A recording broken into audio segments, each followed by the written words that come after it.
नाज़रीन व सामीन अस्सलाम वालेकुम। अफसोसनाक खबर से आपको आगाह करेंगे, तारक अजीज़ वफ़ात पा चुके हैं। आज उनकी तबीयत अचानक ख़राब हुई, जिसकी वजह से उनको हॉस्पिटल में ले जाया गया, लेकिन उनकी तबीयत ना संभली तो वो इस दुनिया फ़ानी से कूच कर चुके हैं।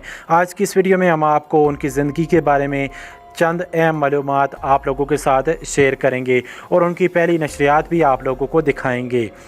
तारक अजीज़ रेडियो, पाकिस्तान टेलीविज़न, फ़िल्म, सहाफ़त और अदब और सियासत का एक नुमाया नाम तारक अजीज़ 28 अप्रैल 1936 को साहिवाल में पैदा हुए। इब्तदाई तालीम साहिवाल से हासिल करने के बाद लाहौर का रुख किया। ओरिएंटल कॉलेज लाहौर में आला तालीम को जारी रखते हुए अपने कैरियर का आगाज़ रेडियो पाकिस्तान से किया। जब पाकिस्तान टेलीविज़न ने 26 नवंबर 1964 को लाहौर से अपनी नशरियात का आगाज़ किया तो तारक अजीज़ भी PTV से वाबस्ता हो गए। वो PTV के पहले अनाउंसर थे। उन्होंने पहली नशरियात PTV पे की थी। 1975 में तारक अजीज़ की मेज़बानी में नीलाम घर का आगाज़ हुआ, जो तकरीबन 40 साल बाद वज़्म तारक अजीज़ के नाम से आज भी अपने सफ़र में जारी रखे हुए थे। आज इस वीडियो में हम आपको उनकी पहली नशरियात भी दिखाते हैं, लेकिन उससे पहले एक रिक्वेस्ट है, अगर आप हमारे चैनल पर नए हैं तो चैनल को लाजमी से सब्सक्राइब करें और वीडियो को ज़्यादा से ज़्यादा शेयर करें। चलिए आपको वो वीडियो दिखाते हैं जो उन्होंने सबसे पहले नशरियात की थी। चलिए स्टार्ट करते हैं।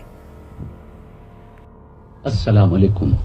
पाकिस्तान टेलीविजन सर्विस की जानिब से तारिक अजीज आपसे मुखातिब है। ख़वातीन हज़रात, आज जुमेरात है और नवंबर की 26 तारीख। आज का यादगार दिन पाकिस्तान में टेलीविजन के हवाले से एक तारीख साज दिन है।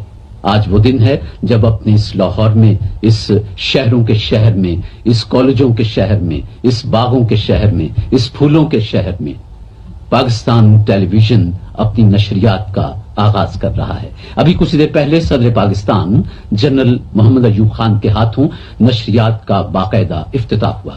इस वक्त शाम के 6:30 बजे हैं। एक निगाह घड़ियों पे डाल लीजिए तो हमारी नशरियात का बाकायदा आगाज होता है। मैं आपको तरतीब और तफसील बता रहा हूं। अभी कुछ देर के बाद मौसम का हाल बताया जाएगा। बच्चे अपना प्रोग्राम देखेंगे। हमारी कोशिश होगी कि बच्चों को खेल ही खेल में बहुत सी काम की बातें बताई जाएं। तो बच्चों, आज हम आपको बता रहे हैं कि हवाई जहाज कैसे बनाया जा सकता है। इस प्रोग्राम का उन्वान है हवाई जहाज खुद बनाओ। इसके बाद बच्चे कार्टून देखेंगे। अभी तक तो बच्चों आपने कार्टून किताबों में या अखबारों में देखे थे, लेकिन आज हम आपको चलते फिरते कार्टून दिखाएंगे। जरूर देखना।